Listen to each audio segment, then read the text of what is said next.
신약성경 사도행전 5장입니다.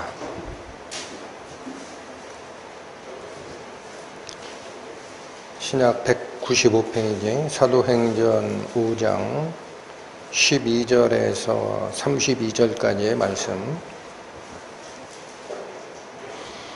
사도들의 손으로 민간의 표적과 기사가 많이 되매 믿는 사람이 다 마음을 같이하여 솔로몬 행각에 모이고 그 나머지는 감히 그들과 상종하는 사람이 없으나 백성이 칭송하더라. 믿고 주께로 나오는 자가 더 많으니 남녀의 큰 무리더라. 심지어 병든 사람을 메고 거리에 나가 침대와 요 위에 누이고 베드로가 지날 때에 혹 그 그림자라도 위게 덮일까 바라고 예루살렘 근읍 허다한 사람들도 모여 병든 사람과 더러운 귀신에게 괴로움 받는 사람을 데리고 와서 다 나음을 얻으니라. 대제사장과 그와 함께 있는 사람 즉 사두개인의 당파가 다 마음에 시기가 가득하여 일어나서 사도들을 잡아다가 옥에 가두었더니 주의 사자가 밤에 옥문을 열고 끌어내어 가로되 가서 성전에 서서 이 생명의 말씀을 다 백성에게 말하라 하매 저희가 듣고 새벽에 성전에 들어가서 가르치더니 대제사장과 그와 함께 있는 사람들이 와서 공회와 이스라엘 족속의 원로들을 다 모으고 사람을 옥에 보내어 사도들을 잡아오라 하니 관속들이 가서 옥에서 사도들을 보지 못하고 돌아와 말하여 가로되 우리가 보니 옥은 든든하게 잠기고 지킨 사람들이 문에 섰으되 문을 열고 본즉 그 안에는 한 사람도 없더이다 하니 성전 맡은 자와 제사장들이 이 말을 듣고 의혹하여 이 일이 어찌 될까 하더니 사람이 와서 고하되 보소서 옥에 가두었던 사람들이 성전에 서서 백성을 가르치더이다 하니 성전 맡은 자가 관속들과 같이 가서 저희를 잡아왔으나 강제로 못함은 백성들이 돌로 칠까 두려워함이러라. 저희를 끌어다가 공회 앞에 세우니 대제사장이 물어 가로되 우리가 이 이름으로 사람을 가르치지 말라고 언금하였으되 너희가 너희 교를 예루살렘에 가득하게 하니 이 사람의 피를 우리에게로 돌리고자 함이로다. 베드로와 사도들이 대답하여 가로되 사람보다 하나님을 순종하는 것이 마땅하니라. 너희가 나무에 달아 죽인 예수를 우리 조상의 하나님이 살리시고 이스라엘로 회개케 하사 죄사함을 얻게 하시려고 그를 오른손으로 높이사 임금과 구주를 삼으셨느니라. 우리는 이 일의 증인이요 하나님이 자기를 순종하는 사람들에게 주신 성령도 그러하니라 하더라. 기도하시겠습니다. 하나님 감사합니다. 세상에 몸담고 살고 있는 저희들이라 세상의 어려움, 난관을 겪을 때마다 하나님을 바라보기보다는 저희의 걱정을 더 앞세우는 그리하여 하나님의 은혜는 점점 멀어지는 그러한 삶으로 쉽게 빠짐을 봅니다. 오늘 본문에서 가르쳐 주시는 하나님께서 저희 성도들에게 내린 명령과 안심하라 하신 그 말씀 마음에 새기고 때를 얻든지 못 얻든지 생명의 말씀 복음의 말씀 전하는 자로 마지막 세대 살아가는 저희 될 수 있도록 인도하여 주옵소서. 예수님의 이름으로 기도 올립니다. 아멘. 12절 말씀 다시 봅니다. 사도들의 손으로 민간의 표적과 기사가 많이 되매 자, 이 사도들의 손으로 표적과 기사가 많이 일어났다라고 합니다. 그래서 표적이라는 것은 사인입니다. 사인. 그래서 이것은 사람의 일이 아니구나. 그냥 어쩌다 일어나는 일이 아니구나. 하나님께서 특별한 무슨 표시를 해주시는 거구나 라고 느낄 만한 그러한 일들을 표적이라고 하고, 기사라는 것은 기적적인 일입니다. 기적적인 일. 그래서 이런 기적은 귀신도 하죠. 표적만큼은 하나님의 사인이다라고 보여지는 거고, 기적은 하나님의 사인이라고 보기에는 확실치는 않으나 초자연적인 역사가 있었다라는 겁니다. 그러면 사도들의 손으로 말미암아 많은 표적과 기사가 있었다라는 이런 일들의 내용이 구체적으로 무언가 봤더니 15절 16절에 기록되어 있습니다. 심지어 병든 사람을 메고 거리에 나가 침대와 요 위에 뉘고 베드로가 지날 때에 혹 그 그림자라도 뉘게 덮일까 바랬다. 그러니까 수석사도 베드로가 길을 갈 때에 그 그림자만 슬쩍 스쳐도 병이 나았다라는 거예요. 대단하죠. 또 16절 예루살렘 근읍이라는 건 근처 마을이라는 뜻이에요. 예루살렘 근처 마을에 허다한 사람들도 모여서 병든 사람과 더러운 귀신에게 괴로움을 받는 사람을 데리고 와서 다 나음을 얻으니라. 일부만 나음을 얻었습니까? 전부 나았습니까? 예루살렘 사람들만 이런 기적적 치유를 받으러 온 게 아니라 예루살렘 근처에 있는 많은 사람들도 병든 자, 귀신 들린 자 전부 메고 와서 사도들의 표적과 기사에 도움을 얻었다라는 얘기입니다. 그러면 이런 일은 왜 일어날까요? 근거를 확인하지 않으면은 우리는 어디에 눈이 돌아갑니까? 병고침과 귀신 쫓아내심, 그 은사에만 눈이 돌아갑니다. 근데 이런 일이 일어나게 되는 근원은 이미 지난주에 살피셨습니다만 4장 29, 30절이 그 근원입니다. 4장 29절 주여 이제도 저희의 위협함을 하감하옵시고 또 종들로 하여금 담대히 하나님의 말씀을 전하게 하여 주옵시며 손을 내밀어 병을 낫게 하옵시고 표적과 기사가 거룩한 종 예수의 이름으로 이루어지게 하옵소서 하더라. 언제 올렸던 기도죠? 사두개인의 당파, 대제사장 무리들이 안진뱅이를 일으키고 하는 그 기적 때문에 예루살렘 사람들이 전부 믿으러 들어가니까 사도들의 말에 귀를 기울이게 되니까 잡아다가 위협해서 놓았잖아요. 지난주 나갔던 설교입니다. 금방 잊어버리시면 안 돼요. 그러니까 사도들이 그 대제사장과 사두개인들의 위협에도 불구하고 우리가 하나님의 말씀을 듣는 것이 사람의 말을 듣는 것보다 더 옳지 아니하냐 하고 굽히지 않고 속방이 됐을 때 그의 동료에게 가서 어떻게 우리가 위협을 받았다라는 사실을 다 고하니까 그 무리들이 합심하여 하나님께 올렸던 기도입니다. 그들을 처치해 주소서 그렇게도 안 하고 또 우리를 보호하소서 이게 어려우니까 다른 일 시키게 해 주소서 이런 얘기도 안 하고 하나님께서 부탁하신 말씀을 전하게 하여 주시옵소서 그게 29절이죠. 그리고 나서 이 말씀을 전함에 있어서 사람의 말로 들으면 듣는 사람들이 사람의 말로 들으면 하나님을 발견하게 됩니까? 못합니까? 듣는 사람이 아무리 청산유수와 같은 설교를 해야 된다 하더라도 그걸 베드로가 하는 얘기로 들으면 하나님 발견 못해요. 그래서 이거는 베드로 말이 아니다. 하나님 말을 대신 전하는 거야.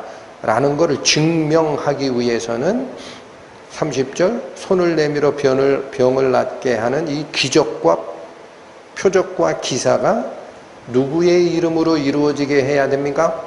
베드로의 이름이 아니라 거룩한 예수 그리스도의 이름으로 이루어지게 하셔서 이 생명의 말씀이 하나님의 말씀인 줄 증거하게 하여 주옵소서 라는 기도를 올렸던 거지요. 그 기도의 응답대로 오늘 본문에 사도들의 손에 의해 민간의 표적과 기사가 많이 일어났다라는 거예요. 아시겠죠? 항상 어떤 기적적 사건을 볼 때 우리가 워낙 연약하고 부족한 게 많으니까 기적을 쫓아갑니다. 그러다간 귀신 쫓아갑니다. 명심하세요. 세상 복 쫓아가고 기적 쫓아가다가 귀신 쫓아가요. 귀신도 그만한 능력이 있다니까요. 중요한 것은 사도행전 4장 5장에 기록된 이 사건들은 왜 기적이 있게 되느냐라는 건데, 왜 그렇다? 사람의 말로 베드로의 설교를 듣게 하면 소용이 없으니까 하나님 말씀이다. 이걸 증거하려고. 여러분 14장 3절에 갑니다. 사도행전 14장 3절 211페이지. 두 사도가 오래 있어 주를 힘입어 담대히 말하니 주께서 저희 손으로 표적과 기사를 행하게 하여 주사 자기의 은혜의 말씀을 증거하시니. 여러분 이 말씀이 의미하는 바가 분명하죠. 여기서는 두 사도라는 게 누구냐? 바울과 바나바입니다. 바울과 바나바가 전도여행을 할 때에도 주를 힘입어 담대히 말하는 그 말을 하나님의 말씀이요 라고 듣게 하려면 주께서 저희 손으로 표적과 기사를 행하게 해주는 거예요. 그래야 하나님이 이들과 같이 하는구나 라는 거를 우매 무지한 인간이 알 수 있었기 때문에 그렇습니다. 성경 말씀, 신약 성경이 기록되기 전에는 몰라요. 이 예수의 얘기가 무슨 뜻인지. 그러니까 여러분 꼭 하나 기억하실 것은 우리 기독교 역사상에 기적이 있습니다. 병 고치는 은사가 있고 귀신을 쫓아내는 축기의 은사가 있습니다. 그러나 그 축기나 병 고치는 은사에 눈이 돌아가면 안 돼요. 거기는 길 표시판이에요. 길 표시판. 예를 들어 내가 부산에 간다 그러면 부산 앞으로 40km 남았습니다 라는 표지판이 있어요. 그럼 표지판 앞에 가서 쉴 거예요? 표지판을 보면은 어디로 가야 돼요? 목적지 부산으로 가야지. 그러면 기사와 표적은 목적지가 아니라는 거예요. 어디로 인도하는 중간 표시판이다? 하나님의 말씀으로 인도하는 중간 표시판일 뿐이다. 그 안타까운 것은 전에도 저희가 수련회를 하면은 어찌어찌 이렇게 권함을 받고 오시는 분들이 있는데 전하는 말씀은 관심이 없어. 그 이상하다 하고 나중에 끝나서 이렇게 돌아서 여쭤보면은 남편분을 데리고 오셨는데 병 낫기를 위해서 온 거예요. 어디 가서 치유의 연사만, 여기 말씀 잘 전한다니까 말씀에 집중하는 게 아니라 뭐 의도로 왔어요? 떡고물로 들어온 거야. 그러면 하나님 말씀이 들어갑니까? 안타깝죠? 여러분 히브리서 2장도 한번 보십니다. 신약 354페이지 히브리서 2장 3절과 4절 말씀. 우리가 이같이 큰 구원을 등한히 여기면 어찌 피하리요.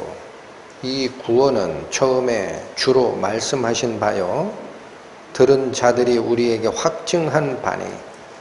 자, 여러분 저희 말씀사랑교회에서 계속 전하는 복음의 말씀, 구원의 비밀은 간단하게 등한히 여기고 버릴 게 아니다라는 거죠.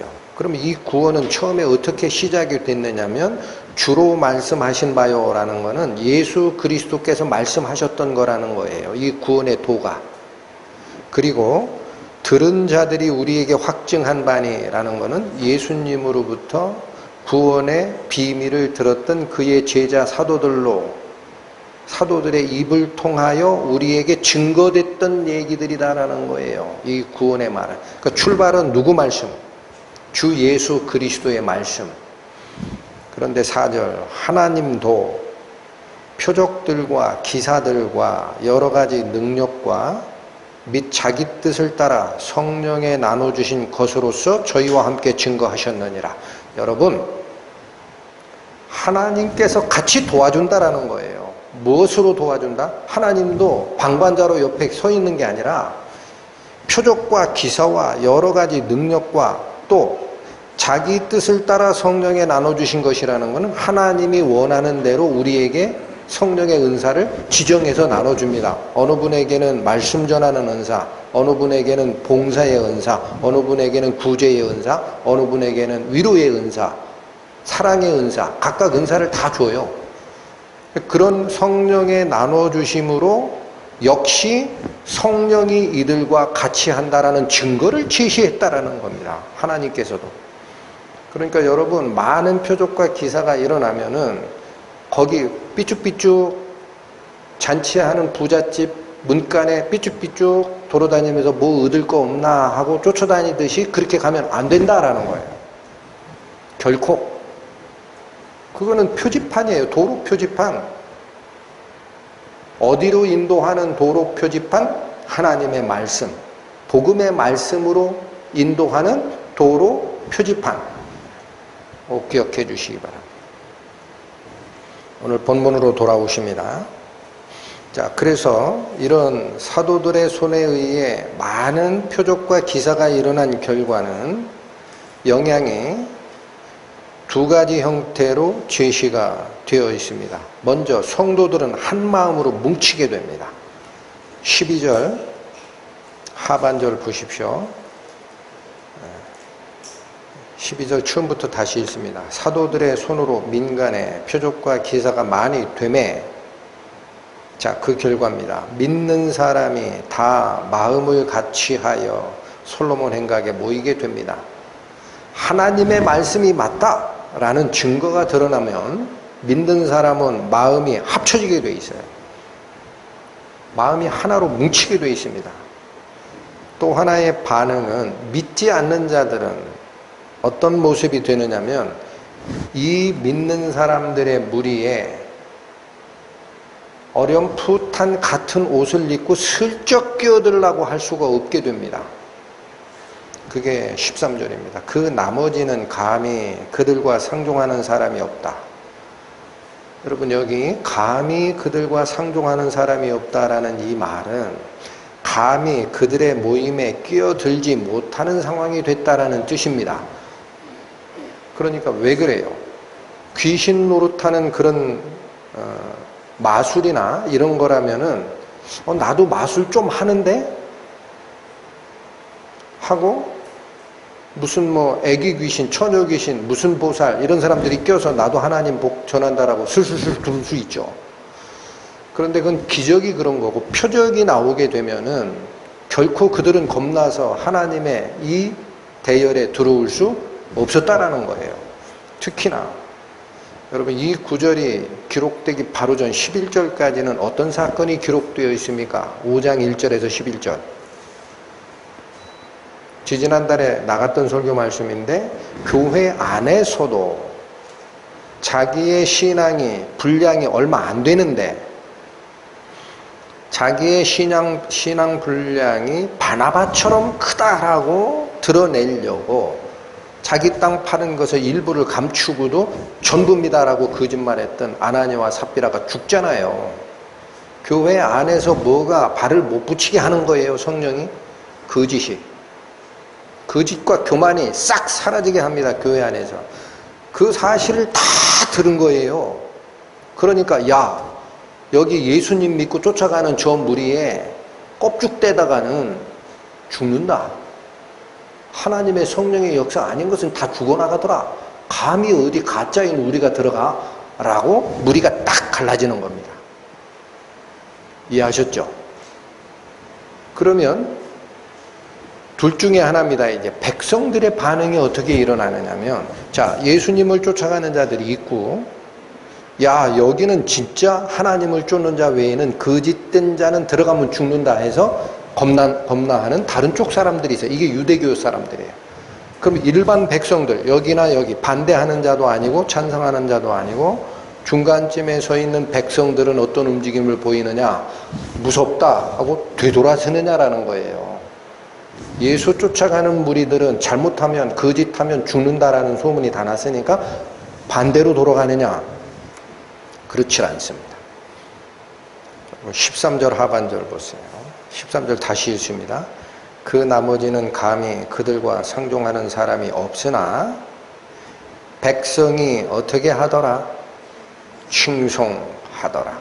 백성들은 하나님을 쫓아가고 예수 그리스도를 쫓아가는 그 무리들이 거룩하고 거짓이 있으면 죽고 하는 그 경외감이 있다 하더라도 이들이 맞다라는 거예요. 이들이 맞다. 그래, 이거는 하나님의 역사가 맞구나. 백성이 이걸 칭찬했다라는 거예요. 그리고 나서 14절 믿고 주께로 나오는 자가 더 많으니 남녀의 큰 무리더라. 그러니까 유대교 율법주의자 또 예수 그리스도의 복음을 쫓아가는 새로운 믿음의 무리 갈라섰고 어렴풋이 중간에 뭐를 줄을 대려는 사람은 존재하지 않는 거예요. 백성들은 이들이 맞구나. 그들을 칭송하고 역시 자기도 어때요? 근본적인 변화를 입어서 이쪽으로 오게 되는 자, 주께로 돌아오는 자가 많으니 한두 명이었다? 큰 무리들이 돌아왔습니다. 이건 복음의 물꼬가 터진 거예요. 성령의 역사로. 물의 흐름이 바뀌어버린 거예요. 문제는 이거를 가만 보고 있지 않는 자가 있다라는 거예요. 누구예요?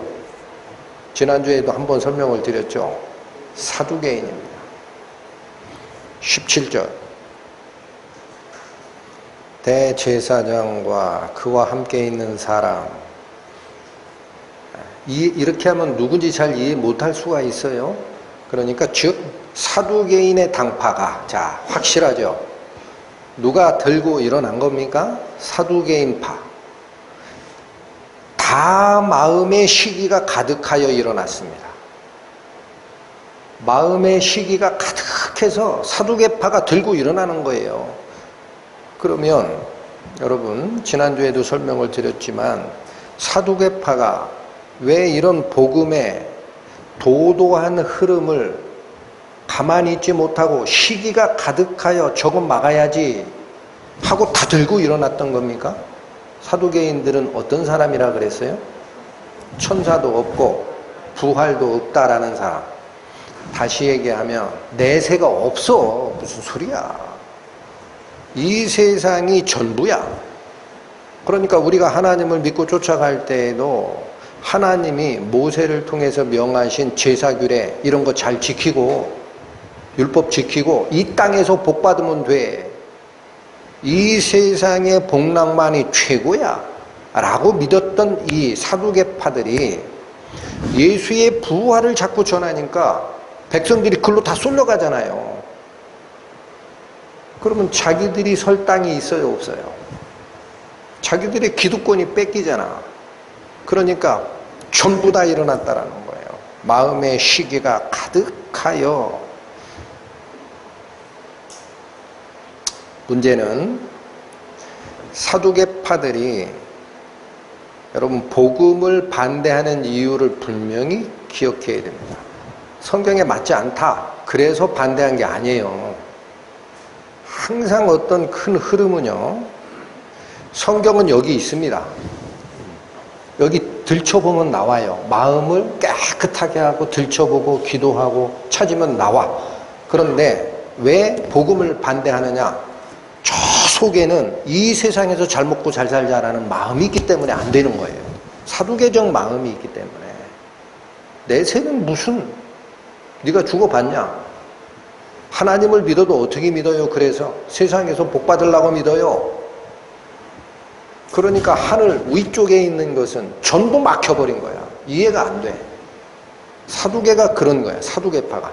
그러니까 이들이 지금 복음이 전해지는 이때만 시기가 가득하여 반대에 들어간 게 아니라 예수님을 죽일 때에도 성경 말씀은 분명히 딱 집어냅니다. 그들이 예수를 시기하여 죽였다라고 합니다. 예수라는 분이 오면 이게 구약 성경에 기록된 메시아냐 아니냐 그게 관심이 있는 게 아니었다라는 거예요. 사두개파는, 제사장 무리들은. 뭐가 문제예요? 내가 지금 정권을 잡고 있는 이 시대에 나보다 더 백성들의 마음을 끌고 가는 누군가가 있으면 인정 안 된다라는 거예요. 그 예수를 시기하여 죽였다. 마가복음 15장 신약 83페이지입니다.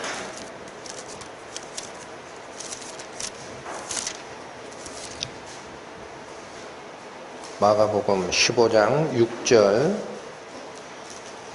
명절을 당하면 백성의 구하는 대로 죄수 하나를 놓아주는 전례가 있더니 밀란을 꾸미고 이 밀란에 살인하고 포박된 자 중 바라바라 하는 자가 있는지라 무리가 나가서 전례대로 하여 주기를 구한대. 자, 여러분 6절에서 지금 8절은 뭐냐면 예수님을 신문하는 때였어요. 로마 총독 빌라도 앞에서 신문하는 때에, 그러면 예수님을 신문하던 때가 명절 전이었습니다. 어디 명절이죠? 예수님이 언제 돌아가시죠? 6월절 바로 전에 신문하는 과정에 백성들이 빌라도 법정 앞으로 온 자들이 있었다라는 거예요. 뭘 요구하러? 명절 전이면 가석방 시켜주는 혜택이 있다. 여러분 지금 8.15 대통령 특사로 특별 사면으로 사람들이 나오게 돼 있죠. 그런 것처럼 특별히 은혜를 베푸는 석방의 예가 있지 않느냐라고 8절 보세요. 무리가 나가서 전례대로 하여 주기를 구했습니다. 누구 하나 놔주세요. 이렇게 구하러 나간 거예요. 이해가 되셨죠? 9절 빌라도가 대답하여 가로되 너희는 내가 유대인의 왕을 너희에게 놓아주기를 원하느냐? 빌라도가 제안한 건 뭐예요? 그러면 하나 풀어주는 내 혜택을 줄 텐데 예수를 놓아주면 되겠네 라는 거예요. 이거 왜 그래요? 빌라도는 자기 부인으로부터 들었던 얘기가 있거든. 이 예수라는 자에 대해서 그 부인이 전날 밤 꿈을 꿨더니 죄가 없는 자니까 당신은 그 죄에 관여하면 안 된다. 귀뜸을 해주니까 아 이건 놔줄 사람이구나. 그러면 하나 풀어줄 때 예수, 너희들이 지금 고소한 예수 이걸 놓아주면 되겠네 라고 했더니 10절 자 보세요. 이는 왜 이렇게 얘기했느냐. 저가 대제사장들이 시기로 예수를 넘겨준 줄 알미러라. 빌라도가 뭐를 알아버렸어요. 이 정치의 전문가가 여러분 로마에서 한 지역을 다스리는 총독으로 파송을 받을 정도면 있죠. 정치 세계의 역학구조, 어디에 줄을 서는지, 사람들은 뭐를 쫓는지 훤히 아는 사람입니다. 그러니까 자기가 재판장에 서서 이 말 저 말 들어보니까 아, 이 예수라는 사람은 대제사장들이 자기 기득권 유지하려고 시기하여 소를 제기한 자가 맞구나. 근데 전날 자기 부인이 꿈 얘기를 해준 걸 기억하니까 이 사람 죽이면 안 된다라는 거예요. 죄가 없다. 자기가 꿈을 꿨다, 부인이. 그래서 이걸 놓아주려고 이렇게 요청을 했는데 11절 그러나 대제사장들이 무리를 충동하여 도리어 바라바를 놓아달라 하게 하니. 여러분 누가 꼬드겼습니까? 대제사장들의 무리가 백성들에게 뒤에서 사주한 거예요. 야 절대 예수 놔달라고 하면 안 돼. 예수 놔달라고 하면 안 돼.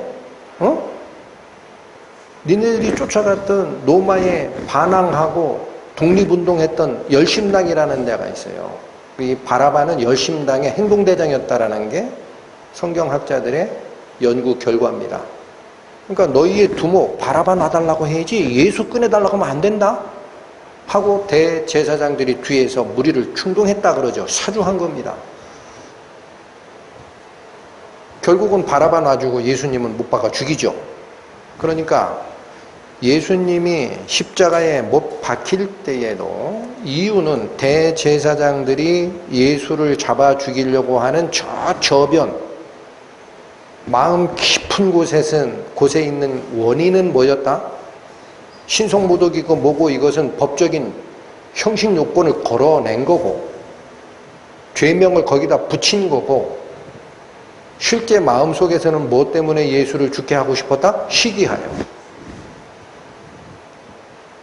요한복음 11장 신약성경 166페이지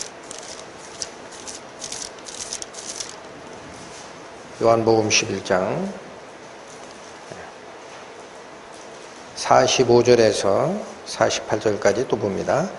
마리아에게 와서 예수의 하신 일을 본 많은 유대인이 저를 믿었으나, 여러분 잠깐만요. 여기서 마리아는 누구냐면 나사로 아시죠? 죽어서 무덤에 묻힌 지 사흘이 돼서 썩은 냄새가 난다라는 나사로의 누이 마르다입니다. 그러니까 그 마리아에게 와서 예수의 하신 일을 본 많은 유대인이, 이게 무슨 뜻이냐?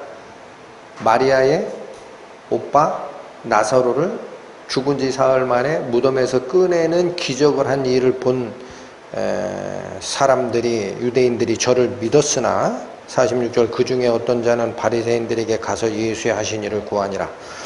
바리새인들에게 가서 뭐를 알려줬어요? 예수가 무슨 일을 했다? 안진뱅이 고치고 눈먼 자 고치고 귀머거리 고치고 문둥병자 고치고 그런 정도가 아니고 죽어서 무덤에 장사 지내서 사흘이 돼가지고 썩은 냄새가 나는 그 시체를 살려냈다더라. 이 얘기를 바리새인에게 알려준 거예요. 47절 이에 대제사장들과 바리새인들이 공회를 모으고 가로되 이 사람이 많은 표적을 행하니 우리가 어떻게 하겠느냐. 여러분 그러면 대제사장과 바리새인들은 예수님의 한 그 행적을 뭐라고 인정을 했습니까? 표적입니다. 표적이라는 말은 하나님이 함께 하시지 아니하면 사람이 할 수 없는 사인이라는 거예요. 그걸 알았어요. 그렇죠. 죽은 지 나흘이 돼가지고 썩은 시체 냄새가 풀풀 나는 시체를 일으킨 역사가 없잖아요. 인류 역사에. 그건 하나님만 하시는 거지. 그 많은 표적이 일어난 것을 인정을 했는데 그러면 되돌이켜야죠. 어떻게 되돌이켜야 돼요? 아이쿠, 우리 사두개인들 잘못 생각했다. 사람이 죽으면 부활이 없다라고 믿었던 우리 믿음이 잘못된 거 아니냐. 살렸지 않냐. 자기를 돌아보는 게 아니고 48절 보십니다. 만일 저를 이대로 두면 모든 사람이 저를 믿을 것이요 그리고 로마인들이 와서 우리의 땅과 민족을 빼앗아가리라. 그냥 놔두면 사람들이 다 예수님을 쫓아갈 거다라는 거예요. 그리고 로마인들이 와서 우리의 땅과 민족을 빼앗아 가리라 라는 이 말을 한 것은 로마가 전권을 다 회수할 거다라는 거예요. 그러면 그게 표면적으로는 이스라엘의 국권과 자유가 뺏길 것처럼 돼 있지만 이들은 실제 마음에는 무엇을 뺏길 거를 걱정하는 거예요? 자기의 정치 권력입니다. 종교적 정치 권력, 제사장의 권리, 이거 다 뺏길 거다 이거. 그래서 시기한 거예요. 빌라도 말대로는. 분명하게 보이셔야 됩니다. 그러니까 제가 이 부분을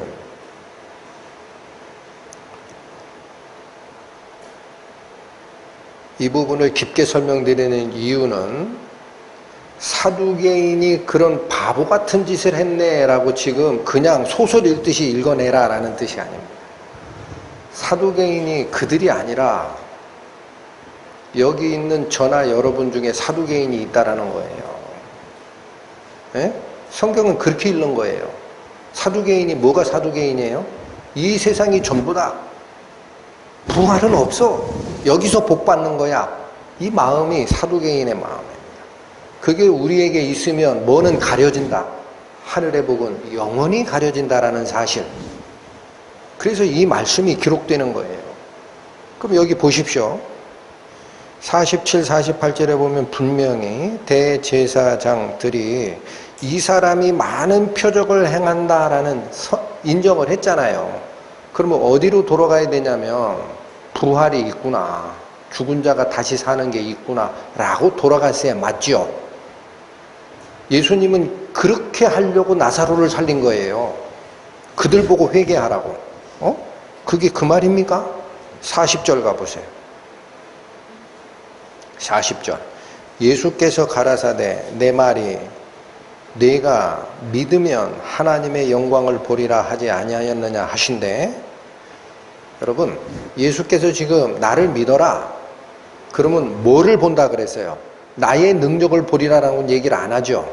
하나님의 영광이 나타날 것이다. 41절 돌을 옮겨 놓으니, 이 돌을 옮겨 놓는다라는 것은 나사로를 묻었던 무덤이, 이스라엘의 그 장례 방식은 돌무덤입니다. 돌을 파서 시체를 그 안에다 넣어놓고 무덤의 문은 돌을 굴려서 막아서 인봉하는 방식이에요. 그러니까 그 문을 열어라라는 얘기예요. 돌을 옮겨 놓으니 예수께서 눈을 들어 우러러보시고 가라사대. 지금부터 예수님이 하신 말씀이에요. 아버지여 내 말을 들으신 것을 감사하나이다. 항상 내 말을 들으시는 줄을 내가 알았나이다. 그러나 이 말씀하옵는 것은 둘러선 무리를 위함이니. 여러분, 예수님이 지금 이 말을 왜 하는 거예요? 나사로가 묻힌 돌무덤 문을 옮겨 놓으라 하고 곧바로 어떻게 하면 돼요? 살려내면 됩니다. 근데 무리들이 듣게 하는 그 문장이 원하는 게 있어요. 무리들이 들었으면 하고 원하는 예수님의 그 의중, 그게 뭐예요? 이렇게 얘기하는 거예요. 아버지여 내 말을 들으신 것을 감사하나이다. 아버지가 누가 아버지예요? 하나님. 그리고 항상 내 말을 들으시는 줄을 내가 알았나이다. 그러면 예수님은 성부 하나님이, 성자 하나님이 예수님의 말씀을 항상 듣는지 이제야 알았다는 얘기냐? 그 얘기가 아니고, 이 말을 한 이유는, 이 말씀을 하옵는 것은 둘러선 무리를 위해서 그런 얘기를 한 거예요. 왜? 곧 아버지께서 나를 보내신 것을 저희로 믿게 하려 함이기 때문에. 이 말을 하고 살려내야, 예수 그리스도가 살리신 게 아니라 하나님의 영광이 예수와 함께 하시고 하나님의 독생자 아들 예수가 맞구나 라는 것을 무리들에게 알게 하려고 이 말을 하고, 43절 이 말씀을 하시고 큰 소리로 나사로야 나오라 부르시니 죽은 자가 수족을 배로 동인 채로 나오는데 그 얼굴은 수건에 쌓였더라. 예수께서 가라사대 풀어놓아 다니게 하라 하시니라. 이렇게 다 보여줬는데 이걸 다 가서 알렸을 거예요. 누가? 46절 그 중에 한 사람이 바리새인에 가서 예수의 하신 일을 다 고하니 제사장들도 안 거예요. 그러면 부활이 있구나, 우리가 뭘 잘못 알았다 하고 돌이켜야 되잖아요. 상식이면. 사두개인들이 그런 일을 했어요? 그거 관계없어요. 표적이, 이 사람의 손에 의해서 많은 표적이 일어나니 그건 그거고 우리가 가지고 있는 세상 권력이 이 무리들이 준동해서 사회 혼란 세력으로 로마가 인정을 하고 군대를 파견하면은 내가 가지고 있던 대제사장의 권한 이런 거 다 뺏긴다라는 거예요. 그러니까 얘를 어떻게든 잡아놓자. 그게 시기로 예수를 넘겨줬다라는 뜻입니다. 시기로 예수를 넘겨줬다. 오늘 본문대로 얘기하면 사두개인의 당파가 다 마음의 시기가 가득하였다라는 거예요.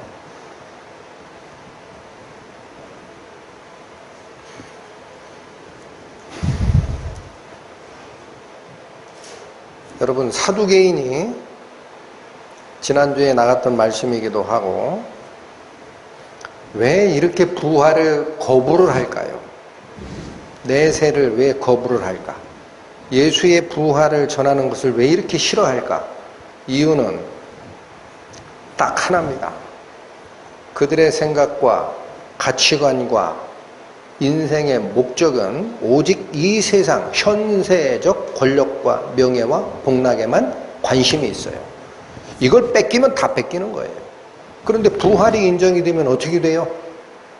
자기가 생각했던 가치관, 인생관, 복락을 여러분 물을 담아놓는 저수지 생각하세요.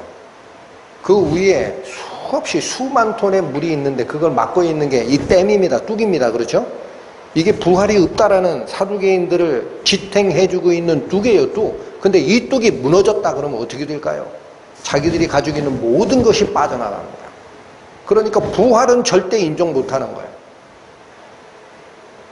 정말 그렇습니까? 그렇단 말이에요. 지난주에도 설명드렸지만 4장 2절 3절 가세요. 네. 사도행전 4장 2절 3절. 백성을 가르침과 예수를 들어 죽은 자 가운데서 부활하는 도 전함을 싫어하여, 그렇죠? 저희를 잡아 가는 겁니다. 사두개인이 그렇게 막고자 했던 게 뭡니까? 내세는 없다. 그거 얘기하는 거예요. 내세는 없다. 내세가 있다고 하면은 지금까지 우리가 유대 역사를 끌고 왔던 대제사장들의 무리, 사두개인들의 가치관과 모든 게 무너진다. 이건 지켜내야 된다. 우리 목숨을 걸고라도. 이런 생각이 그들을 지탱해 가고 있었다. 오늘 본문으로 돌아오십시오.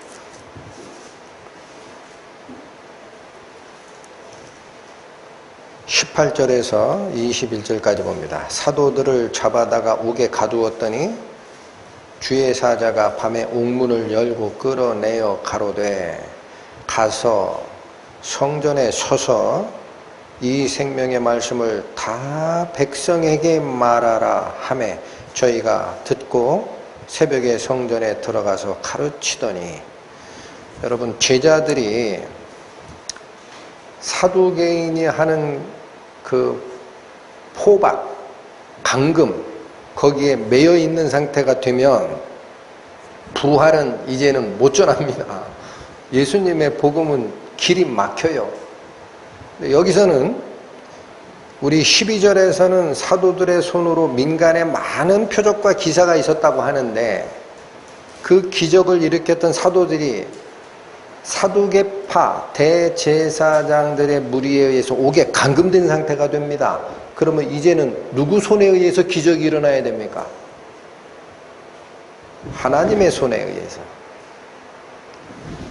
18절 사도들을 잡아다 옥에 가두었더니 19절 누가 밤에 옥문을 열고 끌어냅니까? 주의 사자 하나님의 천사가 옵니다. 하나님의 천사가 직접 내려와서 밤에 감옥문을 열고 감금됐던 사도들을 다 끌어내는 거예요. 20절 그리고 주시는 명령이 이것입니다. 가서 성전에 서서 이 생명의 말씀을 다 백성에게 말하라. 여러분 이 말씀 잘 기억하십시오. 사도들이 존재하는 이유입니다.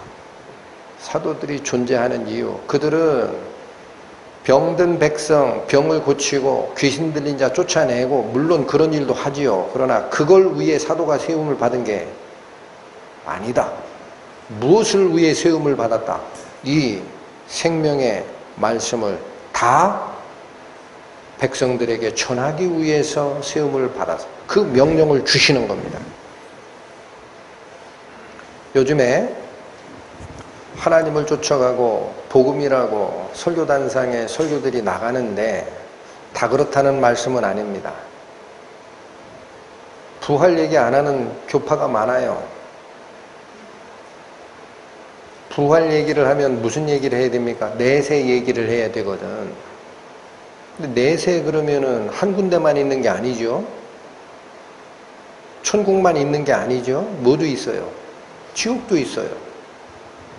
천국 얘기하고 지옥 얘기하다 보면은 인텔리라는 교인들이 세상의 지식과 지혜로 똘똘 뭉친 그 사람들이 그 얘기를 지금 나보고 믿으란 얘기요? 해버리니까. 그러면 앞에서 설교하는 목사님은 지옥으로 어떻게 있다고 이해를 합니까? 설명 좀 해보시오. 그러면 성경밖에 없어요. 그걸 믿으시오? 그러니까 내세 얘기를 안 합니다. 뭐 얘기도 안 해요? 내세 얘기를 하고 지옥 얘기를 하면 우리 죄가 어떻게 해서 지옥으로 이끌고 가는지 얘기를 해야 되거든. 그러니까 죄 얘기도 안 해요. 교회당에 모여놓고 하나님의 복을 얘기합니다. 하나님의 복, 하나님 잘 섬기면 복을 받는다, 은혜 받는다, 그 얘기만 합니다. 그럼 그게 복음입니까? 복 받는다라는 얘기를 하는 게 복음입니까? 누구 만들고 있는 거예요? 사두개인 만드는 거예요. 영혼들 모아놓고 목사라는 자가 사두개인 만들고 있다고. 적지 않은 교회에서 이건 복음이 아니다라는 거예요. 썩은 복음이에요. 변질된 복음이에요. 하나님의 말씀이 앞서는 복음이 아니에요. 사람의 생각을 쫓아가는 것이고 인문학 강좌가 됩니다. 인문학 강좌. 그러니까 희한한 신학을 배운 사람들이 하나님의 말씀이 최고의 법입니다. 이거는 바꿀 수 없습니다. 라고 얘기를 하고, 그러므로 동성애라는 것은 하나님이 남자와 여자가 장성하여 부모 곁을 떠나 둘이 합하여 한 몸을 이루라 라는 가정의 구성 원칙을 설명했어도 사람들이 남자가 좋으면 서로 가정을 이루어도 좋다라는 얘기, 동성애 합법화, 이 얘기에 사람의 인권을 생각해서 그렇게 가야 된다라는 신학을 가진, 자유주의 신학을 가진 엉터리 목사들이 나오는 겁니다. 그러면서 이 말씀을 동성애는 안 됩니다. 하나님의 법에 위배됩니다. 라는 말을 하는 사람들을 뭐라고 합니까? 근본주의자래요. 근본주의자라는 거예요. 그럼 근본 빼면 뭐가 있습니까? 그 자유주의 신학자들의 무리가 적은 무리가 아니에요. 지금 정신 똑바로 차려야 돼요. 세상 사람들이 아무것도 모르고 건강가정기본법, 평등법, 차별금지법이죠. 이런 조항에 뭐를 넣고 있어요? 가정은, 현재 법은, 법률이 정하는 가정은 아버지와 어머니를 기반으로 이루어지는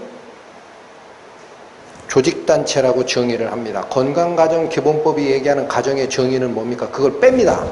아버지, 어머니를 빼요. 왜 그래요? 동성애자, 이들이 오면 아버지, 어머니가 아닌데 어떻게 아버지, 어머니야? 그렇죠? 자기들이 원하는 대로 가정을 구성할 수 있다. 그게 건강한 가정이래. 하나님이 내려다보십니다. 통탄할 일이에요. 그런 일들이 일어나는데 이 땅에 있는 목사들 설교합니까? 몇 사람 못 봤어요. 저는 요즘에 절대 안 됩니다라는 설교를 하는 사람 몇 사람 못 봤어요. 대형교회 목사들 다 그래요. 은근히 넘어가요. 뭐 하는 짓입니까?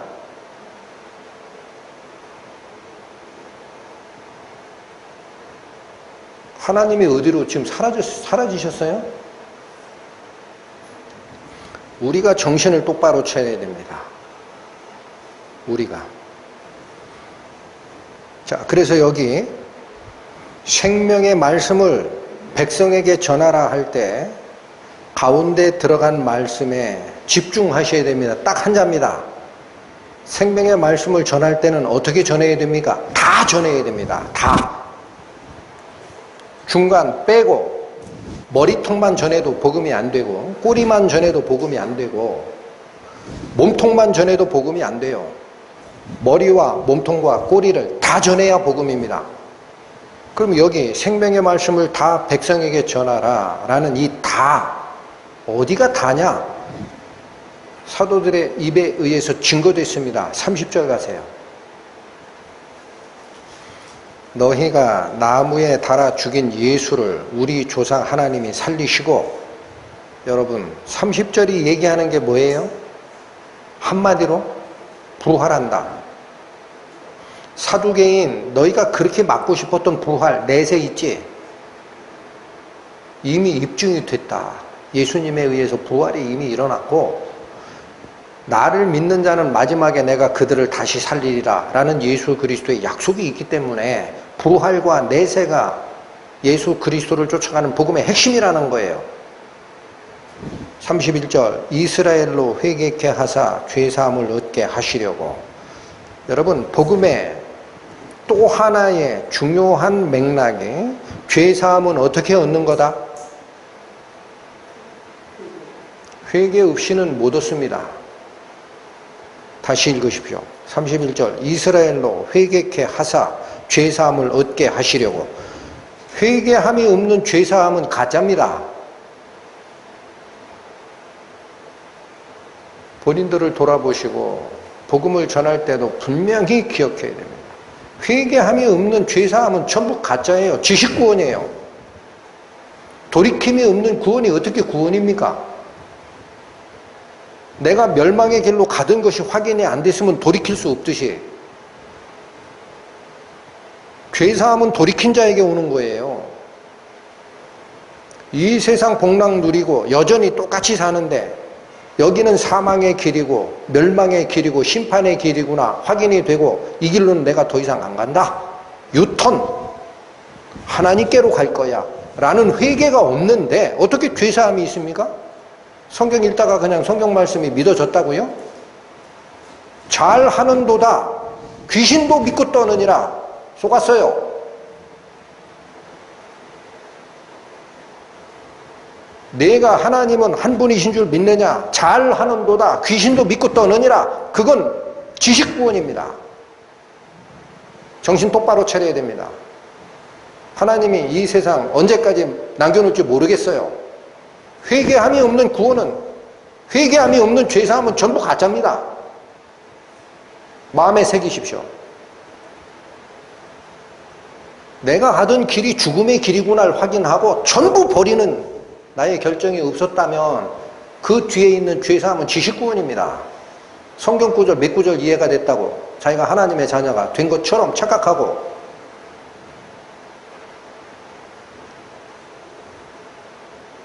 여러분, 철로역정을 영국의 유명한 복음자가 썼죠.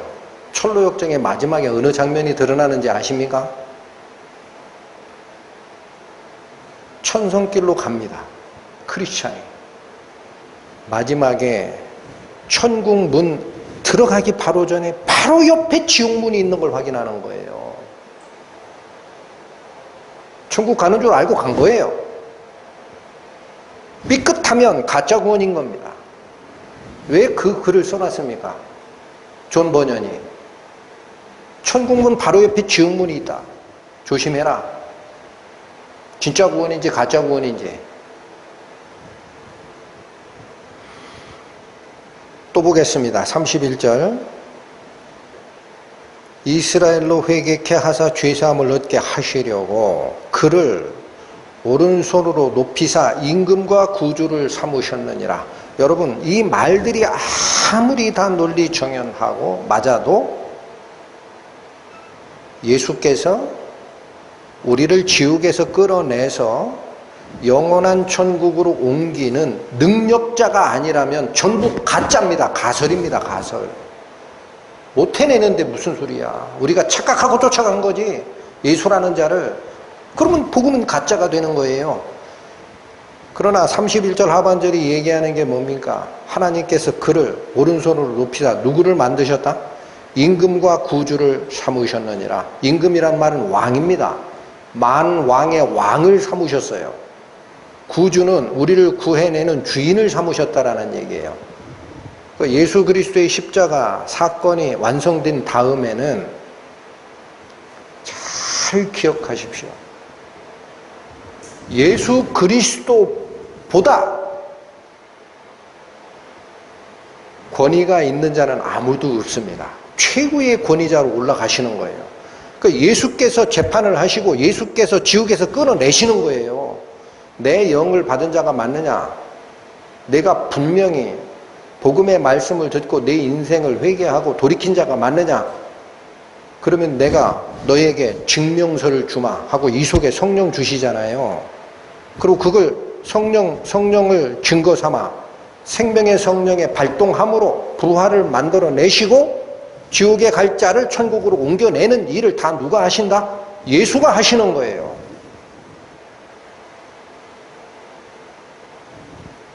에베소서 1장 갑니다. 신약성경 311페이지.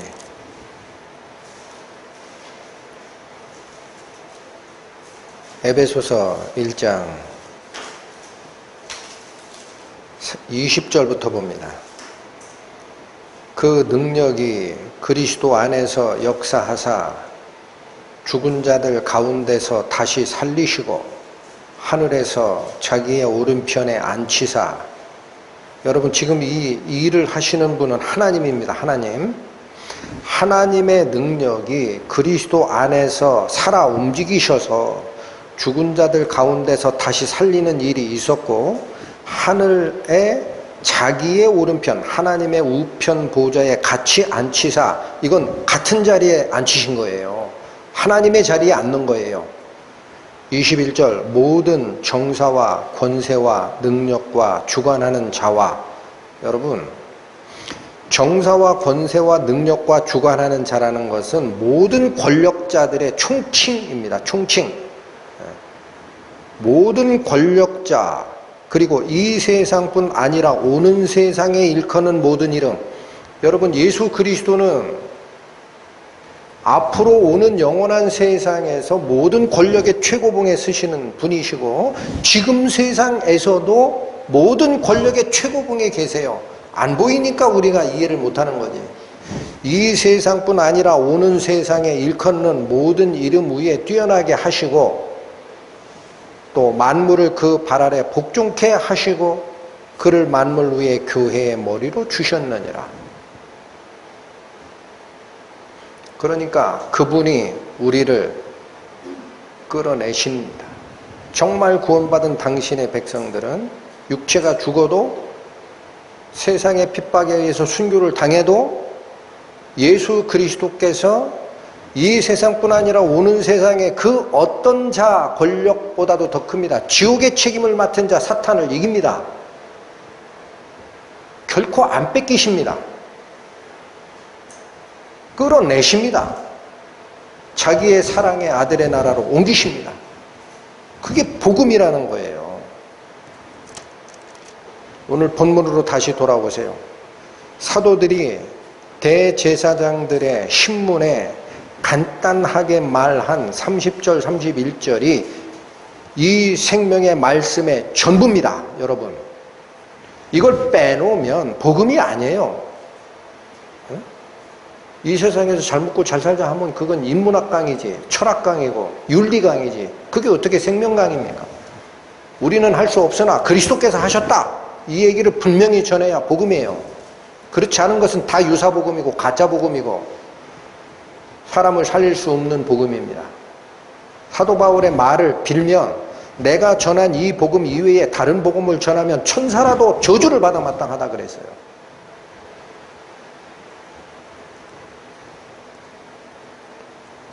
본문 다시 오십니다. 제자들은 천사가 옥문을 열고 끌어내어 주신 딱 하나의 명령, 이 생명의 말씀을 다 백성에게 전하라. 제자들의 반응은 21절. 저희가 듣고 새벽에 성전에 들어가서 가르치더니. 여러분 여기 새벽에 성전에 들어갔다라는 말은 자, 이 말씀 드리기 전에 언제 풀려났죠? 밤에 풀어줬어요. 밤이 언제인지는 잘 안 나오는데 헬라어의 단어를 추적해 보면은 미드나이트, 한밤중에 풀려났다라는 뜻이 거기 배어 있습니다. 한밤중에 천사에서 풀려난 이들이 새벽에 성전에 들어가서 가르치죠. 그 왜 새벽에 갔다라고 표현합니까? 동터야 성전 문은 열립니다.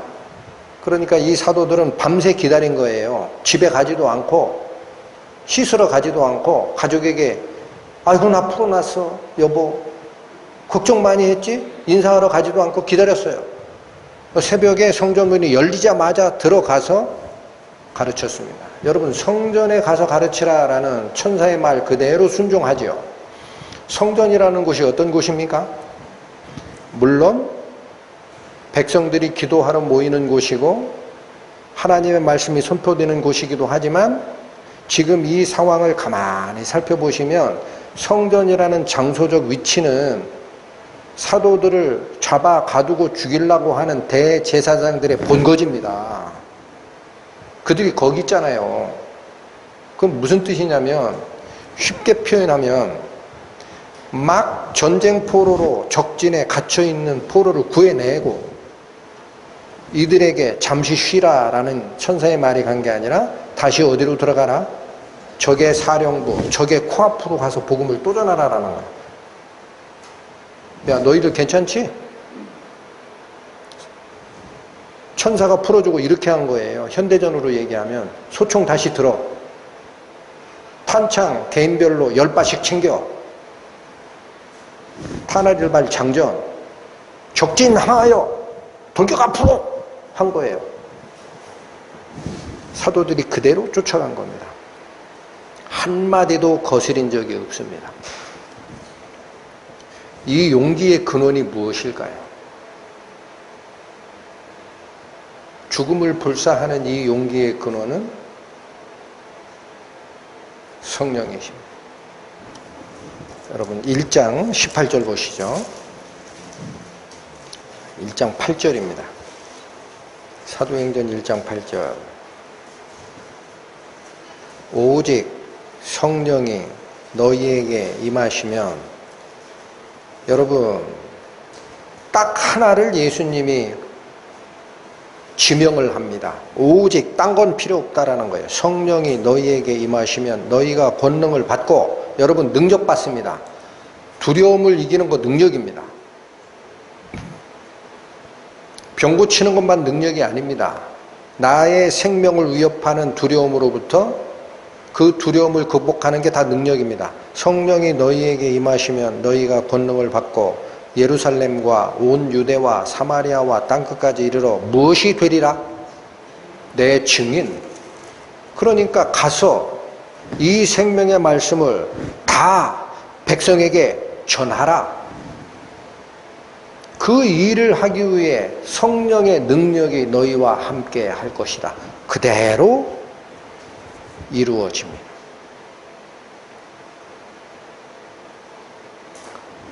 여러분 기독교의 교회사를 이렇게 쭉 올라가다 보면 AD 300년 중반에 태어나셨던 분으로 제가 기억을 하고 400년대 초에 돌아가시는 분인데, 크리소스톰이라는 분이 있습니다. 믿음의 선진 크리소스톰.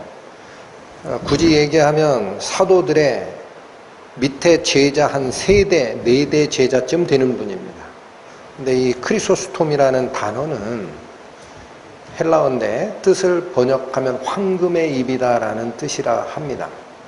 왜 그렇게 돌아가신 다음에 그 별칭을 붙였는데 왜 크리소스톰 황금의 입이다 라고 별명을 붙였냐면, 워낙 전하시는 말씀이 성경 말씀 하나하나 의미를 정확하게 파악하고 전하는 그의 설교가 너무나 힘이 있어가지고 수많은 사람들이 주께로 돌아왔다고 합니다. 근데 그 바로 크리소스톰이 예수를 전하니까 로마의 그 황제가 밉게 봐가지고 독방에 가뒀대요. 근데 이분이, 크리소스톰이라는 분이 뭐라고 하나님께 기도했느냐? 이렇게 조용한 기도실을 저에게 주시니 감사합니다. 로마 황제가 가둬놓고 보니까 너무 좋아하거든요. 저거 저기다 두면 안 되겠다, 저놈. 고통 좀 당하게 해야지. 빼내. 극악무도한 애들하고 같이 합방시켜라. 흉악범의 방에 같이 넣었대요. 크리스토톰은 또 뭐라고 기도를 했느냐? 하나님, 이 불쌍한 죄인들에게 주의 복음을 전하시고자 저를 이곳에 파송해 주시니 감사합니다.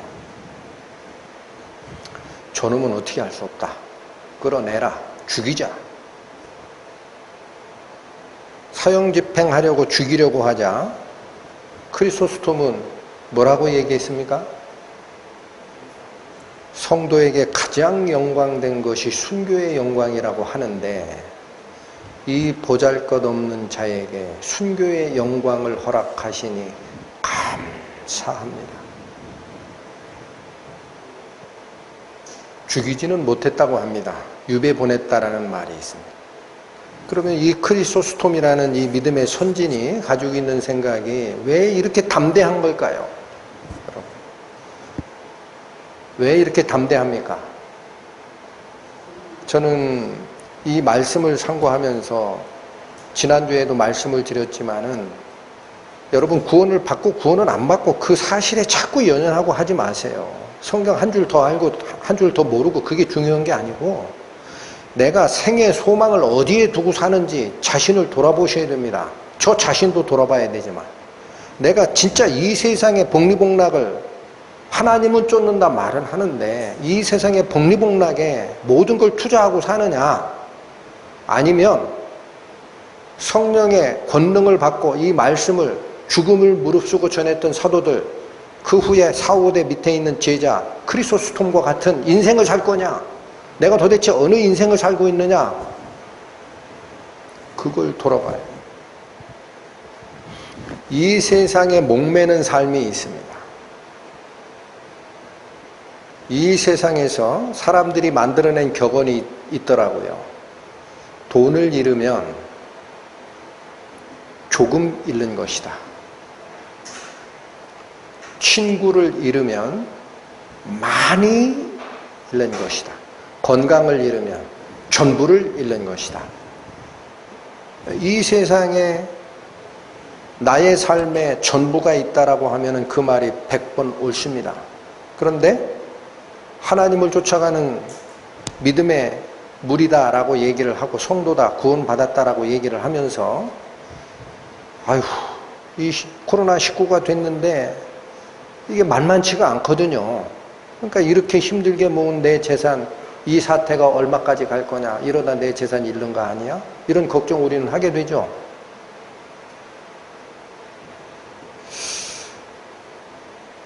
내가 내 사랑하는 나의 자녀 혹은 아내된 자는 나의 사랑하는 내 남편 이 잘못하다가 코로나19에 감염돼가지고 혹시 죽으면 어떻게 해? 자녀들 좀 잘 돼야 되는데 이건 뭐에 대한 걱정이에요? 자기가 사랑하는 것을 이 세상에서 잃어버릴까? 마지막 걱정이 남아 있습니다. 건강. 내 건강 잃으면 어쩌나? 이 건강 염려증도 여러분 그게 이 세상에 목을 매는 삶이 가져온 걱정이라는 거예요. 너희가 걱정함으로 너희의 길을 한자나 더 할 수 있느냐? 우리의 생명줄은 누구에게 다 잡혀 있는 바 된 겁니까? 하나님께. 하늘의 복락, 하나님께서 준비해 놓으신 위에 있는 예루살렘의 복을 쫓아가는 자의 삶은 어떻게 나타나야 됩니까? 그건 사람이 얘기할 필요 없어요. 하나님이 얘기해 주셨으니까. 포도나무에 열매가 없고 외양간에 소가 없고 밭에 소출이 없더라도 나는 구원의 하나님을 인하여 기뻐하리라. 뭐에 목숨을 두는 삶? 위에 계신 하나님의 생명, 그분이 나에게 허락하신 깨끗한 복락, 이게 삶에서 지침이 되지 않는 것은 저는 여러 번 생각하는데 다시들 돌아보세요. 내가 정말 구원받은 거 맞나? 내가 정말 앞으로 오는 하늘의 나라, 영원한 그분의 나라 있는 거 확실히 믿는 거 맞나? 확실히 믿으면 뭐가 겁납니까? 여기 나의 증인이 되리라라는 사도행전 아까 잠깐 찾으셨지만 예수님께서 하신 1장 8절인가 있죠. 오직 성령이 너희에게 임하시면 너희가 권능을 받고 예루살렘과 온 유대와 사마리아와 땅끝까지 이르러 내 증인이 되리라 하신 이 증인된 삶은요, 세상에 있는 복리복락, 나의 가족의 행복, 나의 돈, 내가 생각하는 나의 건강 다 챙기고 가는 길이 아닙니다, 여러분. 그렇게 말씀을 하신 적이 없어요. 예? 여기 증인이 되리라라는 이 증인이라는 단어가 헬라어로는 마르튀스라는 단어를 쓰는데, 전에 한번 설명을 드렸어요. 마르튀스라는 단어에서 영어 단어 마터라는 단어가 나옵니다. 마터. 어머니 마더가 아니라 마터. 이 단어가 순교자라는 단어입니다. 예수님의 증인이 된 삶은요, 목숨 내놓는 삶이고 순교의 삶이에요. 단어에서만 그렇게 뜻을 풀어내는 게 아닙니다. 예수님이 복음 전하라고 당신 생애에 말을 할 때도 죽음을 무릅쓰고 해야 되는 일이다라는 설명을 하셨어요. 마태복음 10장 갑니다. 마태복음 10장 15페이지. 27절에서 31절까지. 마태복음 10장 27절. 내가 너희에게 어두운 데서 이르는 것을 광명한 데서 말하며 너희가 귓속으로 듣는 것을 집 위에서 전파하라. 어떤 느낌이 오십니까? 오늘 천사가 옥에서 끌어내어 너희는 가서 성전에 서서 이 생명의 말씀을 다 백성에게 전하라. 그 말씀하고 똑같죠? 28절. 몸은 죽여도 영혼은 능히 죽이지 못하는 자들을 두려워하지 말고 오직 몸과 영혼을 능히 지옥에 멸하시는 자를 두려워하라. 여러분, 예수님께서 들었던 그 말, 귓속말로 들었던 그 말을 집 위에서 광명한 데서 외쳐 전하라 라는 선교의 부탁 후에 예수님이 뭘 얘기하는 거예요? 너희 몸을 죽이는 자가 있을 거야. 그러나 그거 겁내지 말어. 순교의 위험 얘기하시는 거예요. 왜 그거 걱정하지 않아도 된다? 몸뿐 아니라 영혼을 죽이고 살리는 권한이 예수님께 있다라는 거예요. 그러니까 너희가 두려워하고 경외하고 쫓아갈 자는 죽은 후에 생사를 결정해내는 영적 생명의 아버지 하나님과 그분의 독생자 예수 그리스도를 믿는 것이다. 28절. 참새 2마리가 한 아사리온에 팔리는 것이 아니냐. 그러나 너희 아버지께서 허락지 아니하시면 그 하나라도 땅에 떨어지지 아니하느니라. 이건 무슨 얘기입니까? 모든 생명의 주인이 아버지 하나님이다. 그러니 너희의 생명의 생사 여탈권도 아버지께 있느니라.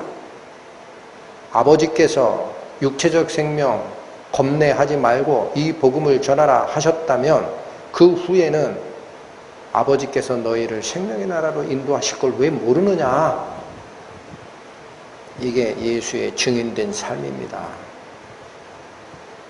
그러니 이 세상에 살면서 이 세상 복락에 눈 돌아가는 거 이제는 그만해야 되죠. 그러나 이런 결심을 해도 내일 걱정이 나오고 모레 걱정이 나오고 내가 세상에 묻혀서 시간을 보내다 보면 걱정이 또 생겨요. 저는 그걸 뭐라고 생각하느냐. 세상을 향한 나의 촉수가 다시 자라납니다. 잔디를 깎아도 비 오면 잔디가 다시 살아나듯이 그러면 그냥 놔두지 마시라는 얘기예요. 다시 깎아줘. 말씀으로. 내가 왜 세상에 대한 걱정, 근심의 촉수가 자랐지? 주여, 이 육체를 향하는 마음 전부 잘라주소서.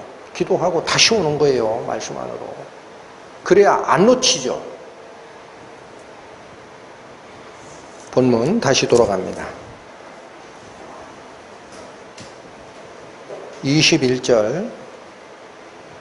이제 재판 권력을 행사하여 제자들을 아예 감금하거나 죽이고자 하는 사두개파의 움직임이 드러납니다. 21절 저희가 듣고 새벽에 성전에 들어가서 가르치더니 대제사장과 그와 함께 있는 사람들이 와서 공회와 이스라엘 족속의 원로들을 다 모으고 사람을 옥에 보내어 사도들을 잡아오라 하니. 여러분, 시작될 때는 17절에 시작하기로는 대제사장과 그와 함께 있는 사람, 이들의 정체를 뭐라고 얘기했습니까? 17절 대제사장과 그와 함께 있는 사람, 즉 사두개파입니다. 그럼 여기 21절의 하반절 대제사장과 그와 함께 있는 사람들이 라는 것은 사두개파예요. 그럼 사두개파가 혼자서 재판 권한을 행사할 수 있느냐? 없습니다. 이스라엘의 최고 법정인, 우리로 얘기하면 대법원이에요. 공회라는 이 사내들이는 사두개인들이 한 60에서 70% 차지하는데 바리새인들도 들어갑니다. 민족 대표단이 구성된 게 공회예요. 공회. 그러니까 사두개파 혼자서는 재판을 열고 정죄할 권한이 없어요. 제도상으로. 그러니까 누구를 모은 거예요? 공회를 소집했다라는 것은 사두개파 말고 누구를 모은 거예요? 민족 대표단. 대법원으로 얘기하면 대법원 합의체 대법관들 전부 모은 거예요. 이게 71명으로 구성이 됩니다. 대제사장의 의장으로 쓰고 70명의 민족 대표들이 씁니다.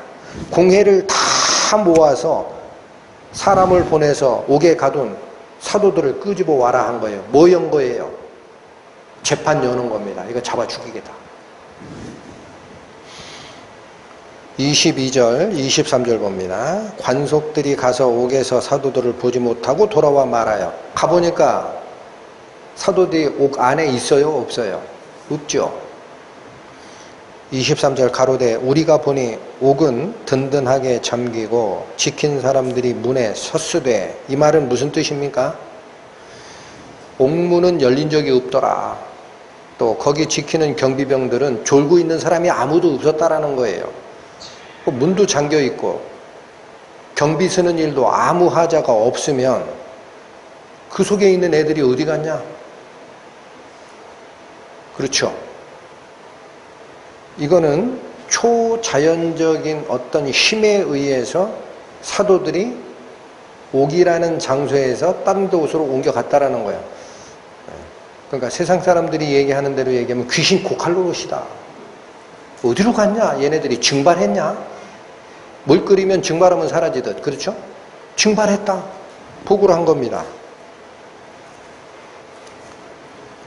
24절 성전 맡은 자와 제사장들이 이 말을 듣고 의욕하여 이 일이 어찌 될까 하더니, 여기 의욕하여라는 이 말은 당황했다라는 거예요. 무슨 일이냐? 사건이 어떻게 진행되려고 이렇게 되지?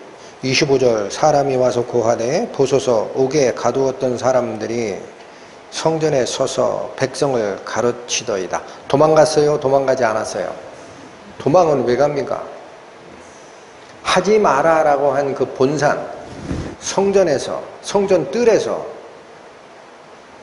백성들을 가르치고 있더라.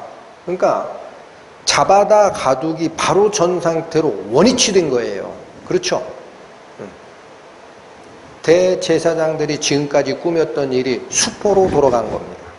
원위치. 천사의 힘에 의하여. 두 가지 반응이 나옵니다. 이런 일이 일어나면은요, 초자연적인 사건이 일어났다 하면, 앞에서도 잠깐 설명을 드렸지만, 주도하고 있는 사두개파는 회개해야 합니다. 그렇잖아요. 아니, 옥문이 열린 적이 없고, 앞에 경비병들 정신 똑바로 차리고 다 서 있는데, 그 안에는 아무도 없더라. 이게 도망간 게 아니더라. 근데, 성전 앞에서 지금도 백성 가르치고 있어. 그럼 우리가 뭘 잘못하는구나 돌아봐야 되죠. 그런 반응이 안 일어납니다. 여기는 자세히 읽으면 두 가지 반응이 대비가 되어 있습니다. 첫 번째는 성전 경비대원들의 반응이 있습니다. 26절 보시죠. 성전 맡은 자가 관속들과 같이 가서 저희를 잡아왔으나 강제로 못하면 백성들이 돌로 칠까 두려워함이로라. 우리 성경에는 잡아왔으나라고 하니까 이게 체포했다라는 뜻으로 오해할 가능성이 있는데 데려왔다라는 거예요. 응? 여기 29절에 잡아왔다라는 이 단어랑 18절에 사도들을 잡아다가 옥에 가두었더니 할 때 잡아다가는 다른 단어입니다. 18절에 사도들을 잡아다 옥에 가두었다 할 때 이 잡아다가는 체포하다라는 뜻이에요. 근데 26절에 잡아왔으나라는 건 가서 데리고 왔다라는 거예요. 거기 문맥에도 그렇죠. 강제로 체포한 게 아니라 임의 동행 형식으로 대제사장들이 지금 데리고라고 하니까 우리 같이 가시죠 하고 임의 동행 형식으로 끌어오는 겁니다. 왜 완력을 못 썼습니까? 포승줄 채우고 수갑 채우지 못했습니까? 이유가 나옵니다. 강제로 못한 것은 백성들이 돌로 칠까 두려워했기 때문에 그래요. 누구는 두려움을 느끼는 겁니까? 경비병들이에요. 경비병. 성전의 경비병들은 대제사장처럼 권력력에 눈먼 사람들 아닙니다. 그냥 일상 하는 일 하는 사람이에요. 맞죠? 그러니까 이들이 보기에는 이거는 초자연적인 하나님의 역사로 보인 거예요. 그러니까 이 사람들 괜히 억압하다가 겁난다. 백성들이 글로 따라가는 이유가 있다. 두려워서 돌로 칠까 두려워했다라는 말은 무슨 뜻입니까? 여러분, 성경에서 돌로 치다라는 말은요, 신성모독할 경우에 쓰는 단어입니다. 형벌입니다. 하나님의 말씀에 위배됐을 때 돌로 쳐 죽이는 거예요. 그러니까 경비병들이 두려워했던 이유는 뭐냐면 우리가 완력으로 수갑 채우고 포승줄 묶어서 사도들을 꺼내는 모습을 보면 이 일이 하나님의 일이다라고 믿었던 백성들이 와서 너희가 왜 하나님의 선지자를 억압하느냐 하고 돌로 칠 것 같다라는 느낌이 왔다라는 거예요. 그러니까 이들은 마음에 가진 생각이 뭡니까? 두려워하는 마음이에요. 우리가 잘못하면 어떻게 하나? 대제사장들이 체포해와라 했으니까 데리고는 가야 되겠는데 억지로 하다가 큰일 나는 거 아니냐? 이런 두려움이 있었다라는 겁니다. 사실은 이런 형태의 반응은 예수님을 잡아오라고 할 때도 똑같이 있었어요. 한번 가보실게요. 누가복음 20장. 신약성경 130페이지입니다. 누가복음 20장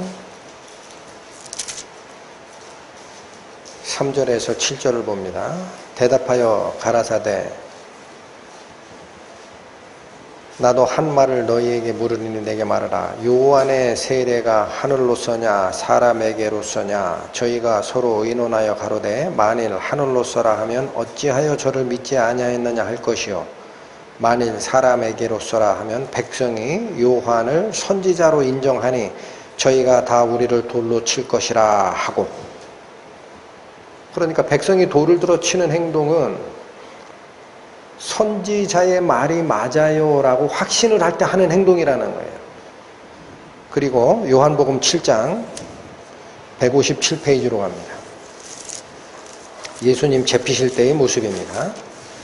요한복음 7장 32절 예수께 대하여 무리에 수군거리는 것이 바리새인들에게 들린지라 대제사장들과 바리새인들이 그를 잡으려고 하속들을 보내니 45절로 갑니다.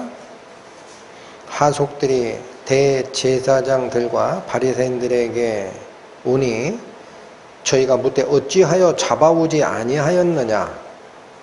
여러분 상황이 어떻게 돼요? 32절은 예수를 잡아오라고 하속들을 보냈다라고 돼 있죠. 근데 중간에 예수님이 하는 말씀과 그 행사를 가서 본 거예요. 그리고 그냥 간 겁니다. 예수님을 안 잡아가요. 45절에 하속들이 대제사장들과 바리새인들에게로 오니 저희가 묻되 어찌하여 잡아오지 아니하였느냐. 46절 하속들이 대답하되 그 사람의 말하는 것처럼 말한 사람은 이때까지 없었나이다. 왜 성전 경비병들이 예수님을 잡으러 갔다가 그냥 합니까? 가서 말을 몇 마디를 들어보니 이거는 지금까지 율법사 바리새인들이 가르치는 말씀이 아니라는 거예요. 하나님의 말씀이에요. 그럼 어떻게 내가 잡아옵니까? 이게 벌써 두려움을 느낀 거죠. 그럼 여기서 얘기하는 하속들이라는 말이 있습니다. 하속들이. 그리고 오늘 본문에는 26절에 보면 성전 맡은 자와 관속들이라고 되어 있죠. 요한복음의 하속들이라는 단어랑 사도행전 5장 26절에 관속들이라는 단어가 헬라어로 같은 단어입니다. 똑같은 성전 경비병들입니다. 예수님을 체포하러 가서 체포해 오라라는 말씀 명령을 듣고 예수를 체포하러 갔던 성전 경비병들은 예수님의 몇 말씀을 듣고 나서 이렇게 말한 사람은 지금까지 아무도 없어요. 이건 하나님의 말씀이에요. 그러니까 우리가 못 잡아왔습니다. 이게 뭐예요? 두려운 거예요. 이해하시죠? 지금도 마찬가지예요. 사도들의 예수의 제자인 사도들을 잡아오라 했을 때도 이들이 느낀 것은 백성들에게 돌로 맞을 것 같다. 이거 강제로 하다가는. 그게 무슨 뜻이에요? 하나님의 역사가 같이 하는 자들이다라는 거예요. 이런 반응이 있는 반면에 대제사장들은 어떤 반응을 보입니까? 27절, 28절.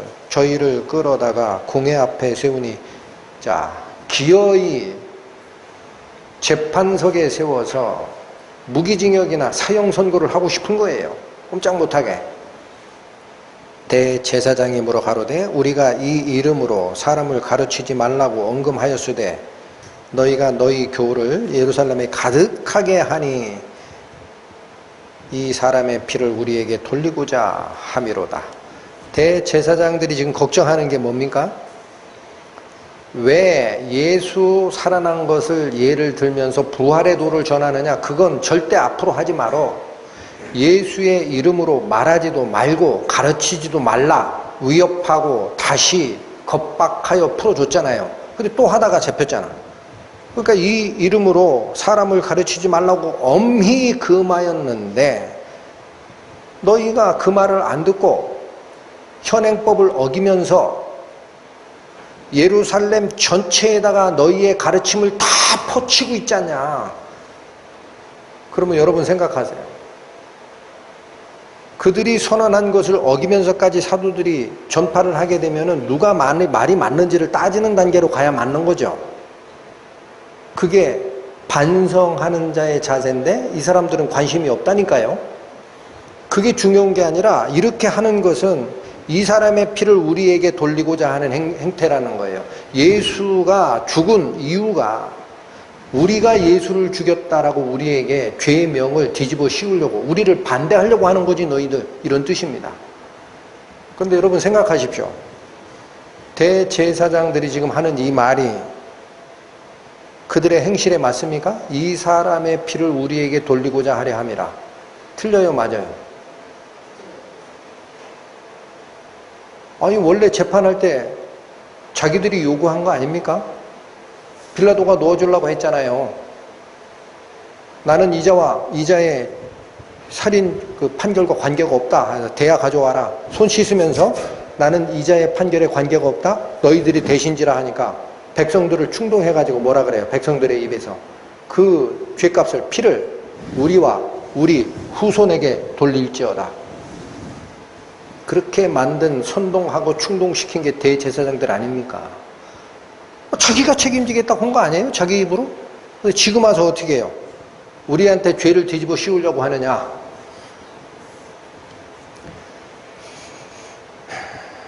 자, 여기서 두 가지 태도를 제가 설명드린 이유가 이겁니다. 복음을 듣게 됩니다. 사람이 태어나서 하나님의 은혜 속에서 어찌 저찌 자이든 타이든 교회에 와서 말씀을 듣고 복음을 듣게 되고 내가 죄인이구나, 지옥 가야 되는 상태구나 다 들어요. 근데 반응이 두 가지로 딱 갈라지게 되어 있습니다. 첫 번째 반응은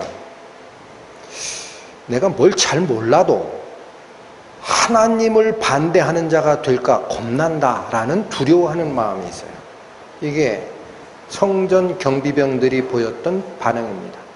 이들에게는 기회가 있습니다. 하나님을 찾을 기회가. 근데 반대로 예수를 내가 죽였다고? 내가 죽인 적 없다. 지금 그 말이에요. 이 사람의 피를 우리에게 돌리고자 함이라. 지금 이 말을 하고 있는 대제사장들의 마음 깊은 곳에서는 뭐예요? 우리는 예수 죽인 적이 없다라는 거예요. 빌라도가 죽였지. 응? 군중들이 죽였지. 나는 예수의 죄값에 관여한 바가 없다. 지금으로 얘기하면. 2000년 전에 예수가 십자가에 돌아갔다고 하는데 그 예수의 죽음이 내가 왜 관계가 돼? 내가 예수를 죽이기라도 한 거야?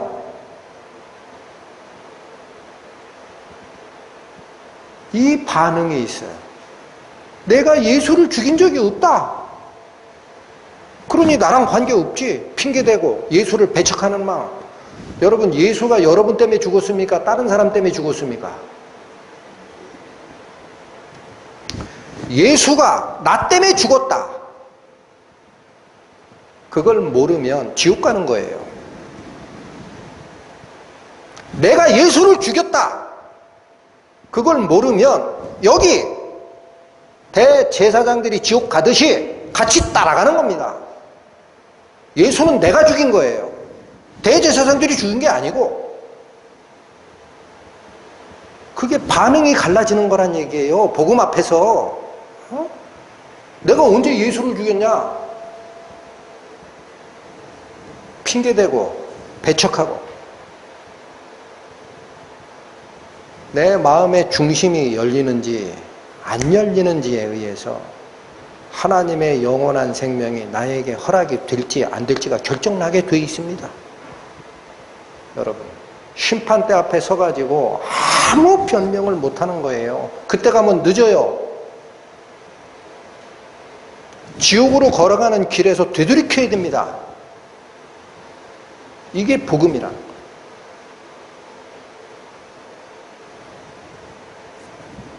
이 말씀을 같이 듣고 있는, 이 현장에서 듣고 있는 여러분들 뿐만 아니라 멀리에서 다양하게 듣는 모든 분들에게 제가 간곡히 드리는 말씀이 있습니다. 내가 예수를 죽인 줄 모르면 지옥 갑니다. 그 사실을 반드시 기억하시고 하나님께 기도하시길 바랍니다. 마칩니다. 하나님, 죄가 하나도 없으신 예수님이 왜 돌아가셨습니까? 죄가 하나도 없으신 그분이 왜 죄짐을 져야 합니까? 그분께서 모든 죄를 위해 자기의 목숨을 내놓으셨다 하는 이 말씀이 왜 저희의 영혼에 울림이 되질 않고 변죽만 울리는 상태가 되는 겁니까? 그 이유는 저희 마음을 열지 않았기 때문입니다.